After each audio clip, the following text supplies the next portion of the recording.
She didn't say it gently. My daughter said it the way you'd read a decision aloud at a shareholders' meeting. Clear, final, designed to leave no room for appeal. Dad, we've talked about this. You're not part of the business anymore. You haven't been for a while. The papers are ready. Just sign them. She slid the folder across the dining room table.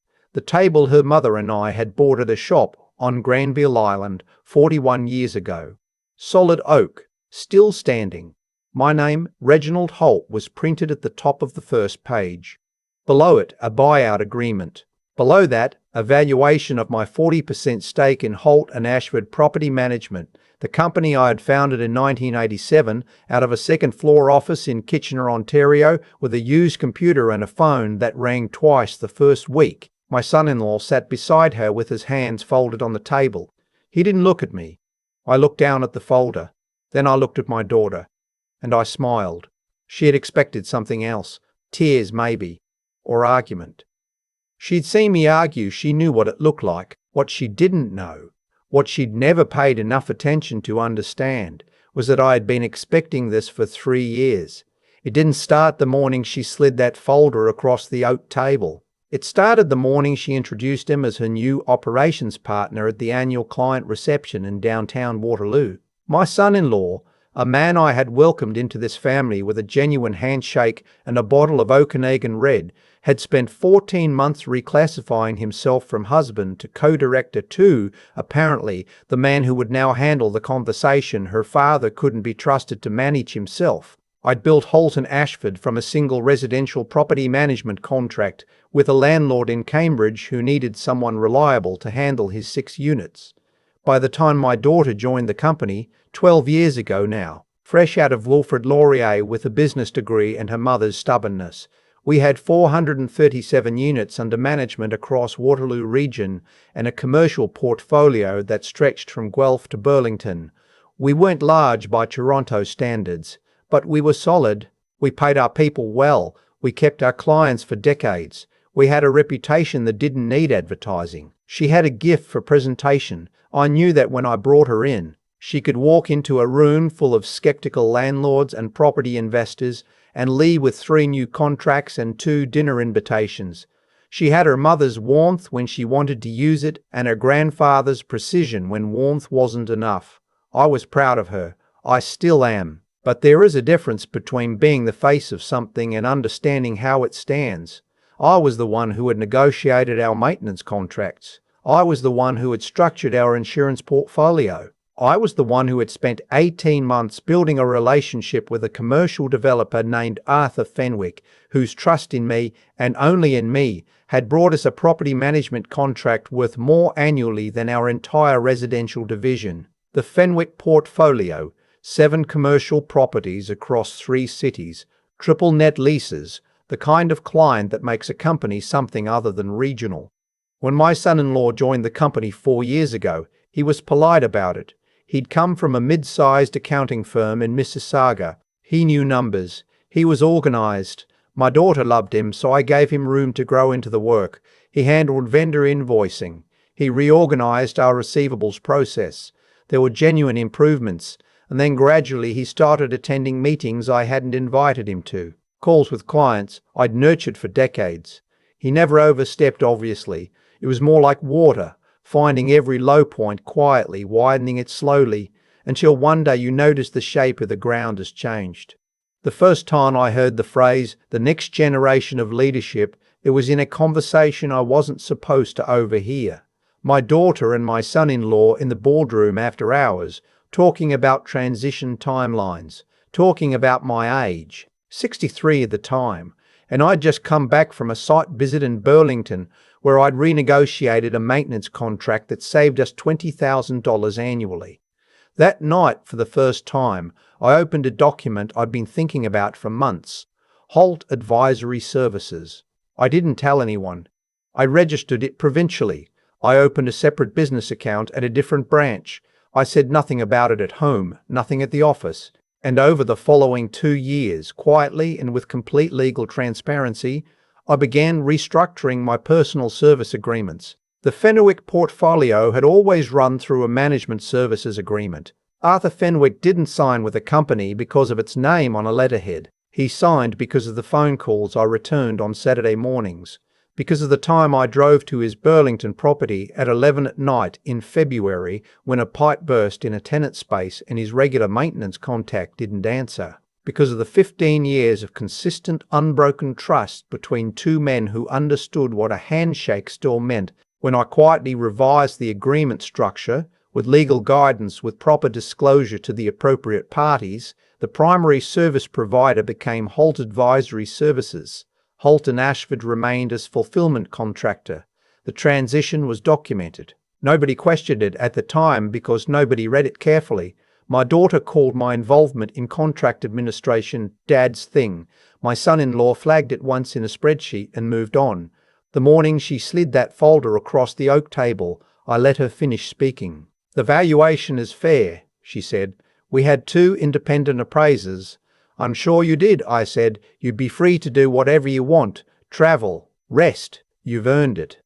I thought about what my wife would have said had she still been alive to sit beside me at that table. She would have put her hand flat on the folder and looked at my daughter with the kind of patience that makes people feel both seen and small. She would have said simply, "You're not seeing what you're looking at."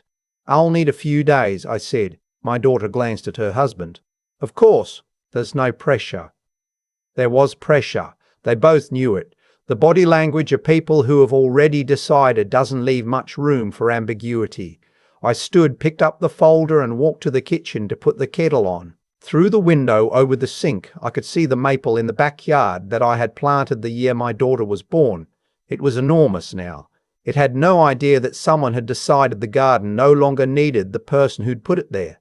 My phone buzzed on the counter. A text from Arthur Fenwick. "Reg, heard there might be some changes at H&A. Wanted to check in. You still my guy?" I set the kettle down and typed back, "Always. Call you tomorrow." When I came back to the dining room, my daughter was gathering her jacket. My son-in-law was already by the door. "We'll talk this week," she said. Her voice had softened slightly. She was my daughter underneath all of it. I knew that. "We will," I said. After they left, I sat alone at the table for a long time. The house was quiet the way it gets in February in Ontario. Not peaceful exactly, but sealed, like the world had pressed itself flat against the windows and was waiting to see what happened next. I wasn't angry. That surprised me. I'd expected anger. Instead, I felt something closer to clarity, the kind that arrives after a long drive when the road straightens out and you can finally see the horizon. I went to my study and unlocked the file cabinet in the bottom left corner. Inside, a folder I hadn't opened in 8 months. Everything was current. Every agreement, every addendum, every assignment clause reviewed and countersigned. Holt Advisory Services held primary management authority on the Fenwick portfolio. It held consulting service agreements with 4 of our oldest residential clients who had been with me personally since the 90s and who sent cards at Christmas addressed to me, not to the company. I had not hidden any of it. I had simply structured it. And nobody had thought to look. My phone rang. Arthur's assistant. He must have picked up my message and called from his office. "Mr. Holt," she said, "Arthur wanted me to reach out. He's been receiving some emails from a new contact at Holt and Ashford. He's a little confused about the communication structure." "Tell him the structure hasn't changed," I said. "His agreement is with Holt Advisory. I'll call him personally in the morning." "He'll appreciate that," she said. "He asked me to tell you he's not interested in starting over with anyone new." His words. After we hung up, I sat with the phone in my hand for a moment. 64 years old, and I had just been reminded that what I'd built over 3 decades was not transferable by signature alone. The next morning, I called Arthur directly as promised. He picked up before the second ring, the way men do who still believe in the old courtesy of availability. "Reg," he said, "level with me. There are some internal changes at Holt and Ashford," I told him. "Ownership transition, but your agreements are with Holt Advisory, and nothing changes on my end." There was a pause. "So I'm not dealing with the new fellow. You're dealing with me. Same as always." "Good." Another pause. "I need you to know, Reg, I didn't sign those leases because of a company name. You understand that. I do, I said, and I appreciate it. I wasn't triumphant when I hung up. I felt something more like confirmation, the quiet satisfaction of a thing that was always true finally being said aloud. My daughter called at 10:30. Her voice was controlled, but I know that voice. I've known it since she was 15 and trying to convince me she hadn't broken curfew. Arthur Fenwick called the office, she said. He spoke to our new client relations coordinator instead of Nadia. He was confused. He said his agreement isn't with us. That's accurate, I said. Dad, what does that mean? It means what it says. His management agreement is with Holt Advisory Services. Silence. The kind that means someone is sitting down. When did you set that up? I registered it 2.5 years ago. The board of your company was informed through the standard contract addendum process. The paperwork was filed, reviewed by legal, and signed. You didn't tell me. I disclosed it through proper channels. You were copied on the email when we transitioned the Fenwick files. Another silence, longer this time. You planned this, she said. I prepared for a transition I could see coming, I replied. There's a difference. I heard her exhale. This is the entire commercial side, Dad. Not the entire commercial side, I said gently. The clients who had agreements with me personally, the others remain with Holt and Ashford. The line went quiet again. I looked out the window at the maple. Still standing. You coming to a meeting tomorrow, she said finally. My lawyer will be there. Mine will be as well, I replied. She hung up without saying goodbye. That was new. It told me more than she probably intended. My lawyer, Frances Okafor, called that afternoon from her office in Waterloo. 30 years practicing contract and corporate law in Ontario. She didn't waste words. They'll say it's a breach of fiduciary duty, she told me. And what will you say? That your service agreements predate the buyout conversation by 2 years, that full disclosure was made through documented correspondence, and that the clients exercised their own contractual rights. A pause. And I'll remind them that the board approved the advisory structure. Their signatures are on the authorization. Do you think they'll push it to litigation? No, she said simply, because they'd lose and they know it. What they'll do is negotiate. She was right. The meeting the following day lasted 2 hours. My daughter sat across from me in the boardroom, not the dining room table this time, but the actual boardroom on the 3rd floor of our Kitchener office, the room I'd designed when we renovated in 2009. The one with the north-facing windows that let in the kind of flat grey Ontario winter light that makes everything look permanent. My son-in-law sat beside her. Their lawyer sat beside him. Frances sat beside me. My daughter opened by calling the contract structure unauthorized restructuring of core company assets. Frances had a copy of the board authorization on the table before she finished the sentence. There was a pause while their lawyer read it, then another pause while he read it again. The rest of the meeting was negotiation dressed as conversation. By the end, there was a framework for a formal service partnership between Holt and Ashford and Holt Advisory Services, not the buyout they'd planned. A partnership. My daughter said very little in the last 40 minutes of the meeting. When it was over and people were gathering papers and finding coat sleeves, she looked at me across the table for a moment that felt longer than it was. You could have just talked to me, she said quietly. I tried, I replied. You told me I was having trouble adjusting to the next phase. She looked away, not angrily, more like a person recognizing something they'd rather not recognize. I drove home on the 401 in the last of the February afternoon light. The sky above Cambridge was that particular shade of pale orange that only happens in winter, when the sun is low and the clouds are thin enough to let it through without warming anything.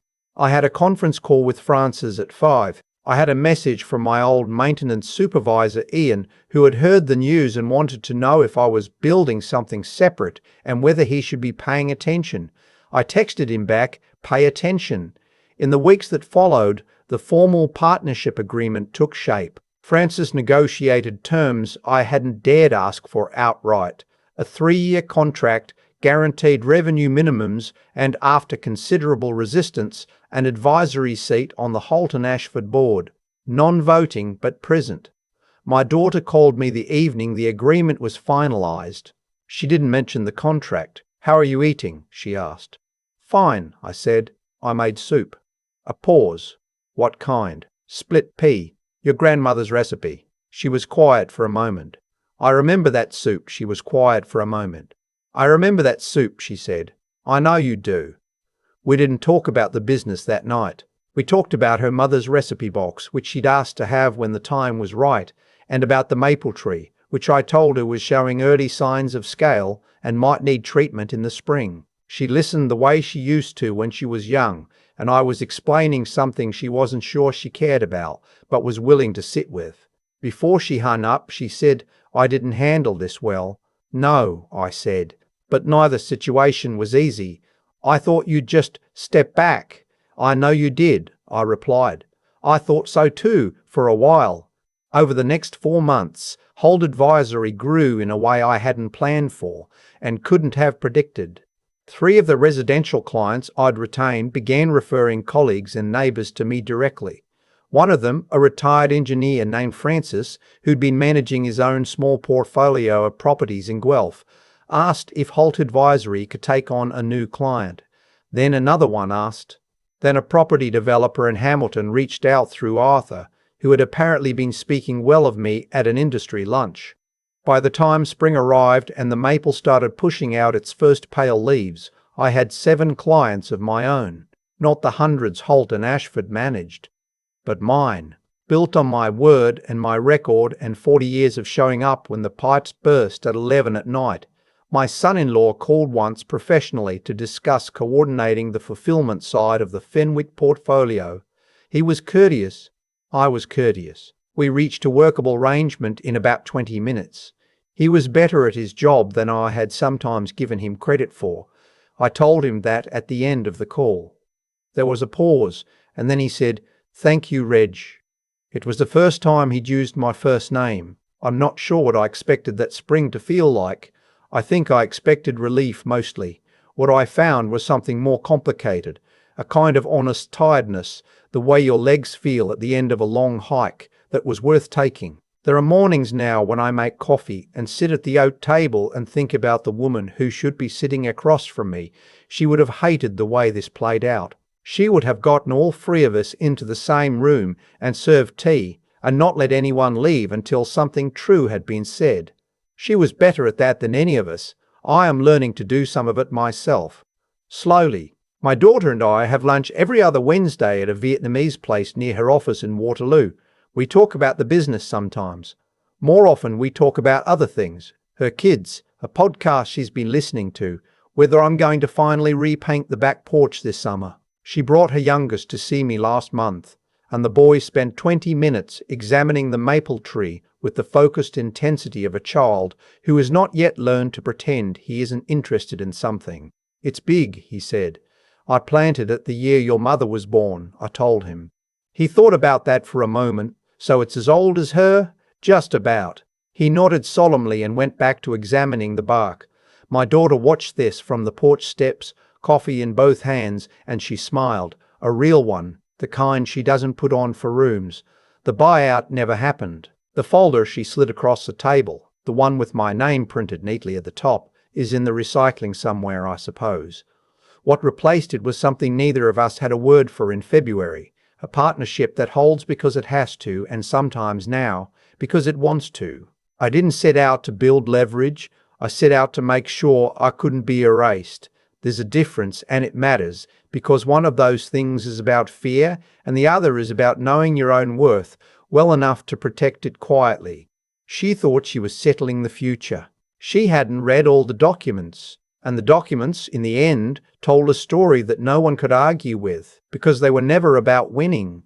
They were just the truth of what I had built, written down carefully, signed, and filed in a drawer until someone needed to know it was there. Power doesn't announce itself in a boardroom. Sometimes it's a folder in a cabinet. Sometimes it's a phone call from a man who says simply, "You're still my guy." Sometimes it's a maple tree in February that keeps standing after everyone else has decided the garden doesn't need it anymore. There's a maple tree in my backyard that I planted the year my daughter was born. 64 years old, and I still go out some mornings just to look at it. Not because I'm sentimental, Or maybe because I am, and I've stopped pretending otherwise. I look at it because it reminds me of something I had to relearn the hard way, that what you build quietly over years in ordinary soil is harder to uproot than anyone expects. I used to think the hardest part of getting older in business was the letting go, passing things on, stepping back gracefully. I had rehearsed that version of myself. And then my daughter slid a folder across the table my wife and I had bought together on Granville Island, and I understood that I hadn't been preparing to let go. I'd been preparing to disappear. Those are not the same thing. What saved me wasn't cleverness. I want to be honest about that. What saved me was that I had spent decades doing the right thing by my clients, showing up when the pipes burst, returning calls I could have ignored, keeping my word when breaking it would have been easier and cheaper. Arthur Fenwick didn't stand by me because of a contract clause. He stood by me because of 15 years of behavior that had nothing to do with what I could get from him. That's what I mean when I say integrity isn't a strategy. It's more like a foundation. You don't notice it until someone tries to move the house. And I had to think clearly, not reactively, not from hurt, but with the kind of patience that most people abandon when they feel threatened. The Holt advisory structure wasn't built out of spite. It was built because I understood, in a quiet and unsentimental way, that institutions change and people change, and titles get reassigned. But the value you bring to relationships is yours until you stop earning it. I registered that company 2.5 years before my daughter brought a lawyer to the dining room table. I did it because thinking ahead is not paranoia. It's respect for the uncertainty that is always coming. And then there was the matter of staying standing, not performing resilience, actually having it. There were mornings in February when I sat alone at that oak table and felt the particular weight of a life that had shifted. My wife should have been across from me. My daughter was somewhere else talking to lawyers, and I had to get up, make coffee, and do the work anyway. Not because I was unaffected, but because I had long ago decided that being affected was not the same as being finished. The buyout never happened. The partnership did. My daughter and I have lunch every other Wednesday. We don't always talk about work. Sometimes we talk about her kids, or the porch I keep meaning to repaint, or a recipe her mother left behind in a wooden box that neither of us can quite bring ourselves to reorganize. We are finding our way back to each other through the ordinary things, which is where most real repairs happen. I didn't win anything. I kept what I'd built, and I kept my daughter, and I kept my daughter to the people who trusted me. If there's something in that worth holding on to, it's this. The things that last are almost never the loudest ones. They're the early mornings and the return phone calls and the slow work of being someone people can count on. That compounds the same way interest does, quietly, over time, until one day someone slides a folder across a table and discovers that what they thought was theirs to take was never quite as available as they believed. The maple is going to need treatment this spring. I made a note to call someone about it. It's been standing for 37 years, and I'd like it to stand a while longer.